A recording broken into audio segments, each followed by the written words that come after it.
নমস্কাৰ প্ৰিয় বন্ধু বান্ধৱীসকল, মোৰ চেনেলৰ অন্য এটা ভিডিঅ'লৈ আপোনালোকক সকলোকে স্বাগতম জনাইছোঁ। আৰু এইখিনি দেখিছে ন, সকলোৱে ধৰিব পৰা এবিধ হৈছে জেতুকা। আৰু মূৰত বহুত দিন হ'ল লগোৱা নাই, ভাবিলোঁ লগাওঁ বুলি। আৰু ফাইনেলি ছিঙি মেলি পিচি ল'লোঁ, মিক্সাৰত গুড়ি কৰি মাথাটোত অলপ লপা থপাকৈ লগাই থৈ দিছোঁ। আৰু 1 ঘণ্টামানৰ পাছত ধুই দিম বোলো। আৰু ভাবিলোঁ আপোনালোকক দেখুৱাওঁ লেট্ৰিন বাথৰুমখিনি হ'ল লাহে লাহে। এইটো হৈছে প্ৰস্ৰাৱগাৰ আৰু এইটো হৈছে লেট্ৰিন, আৰু এইফালে এইটো হৈছে গা ধোৱা ঘৰ। আৰু কাপোৰ এখিনি একদম উলিয়াই লৈছোঁ ধুম বুলি আজি।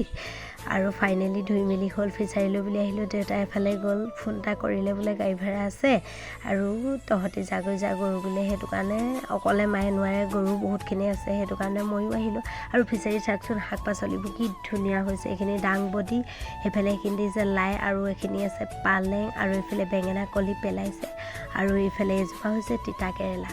মানে অকল ফিচাৰীৰ পৰা মাছ লৈ খোৱাহে কথা আৰু নে কি কয়। আৰু এইফালে এইখিনি হৈছে মাহখিনি কি ধুনীয়াকৈ বগাইছে চাওকচোন। মন কৰিলে চনপাকৰি মাটিতে ধন নহয়নে? সেইটো কাৰণে কষ্ট কৰিলে তাৰ ফলটো পোৱা যায়। এদিন ইমান টিকাফটা ৰ'দত কোৰ মাৰি মাৰি মাৰি মাৰি এইখিনি তিল আৰু মাহ সিঁচা হৈছিল, আৰু তাৰ ফলশ্ৰুতি এতিয়া পাইছোঁ। আৰু এইফালে এইখিনি হৈছে মেটেকা ফুল, ইমান ভাল লাগে। আৰু এইফালে বতৰ বেয়া হোৱাৰ লগে লগে আমাৰ মানে গৰু গাই নিবলৈ ইমান অৱস্থা নাইকিয়া হয় ৰাস্তাটো, মানে কি ক'ম আৰু ফাইনেলি এইফালে গৰু গাই লৈ আহিলোঁ। আজিলৈ বাই বাই।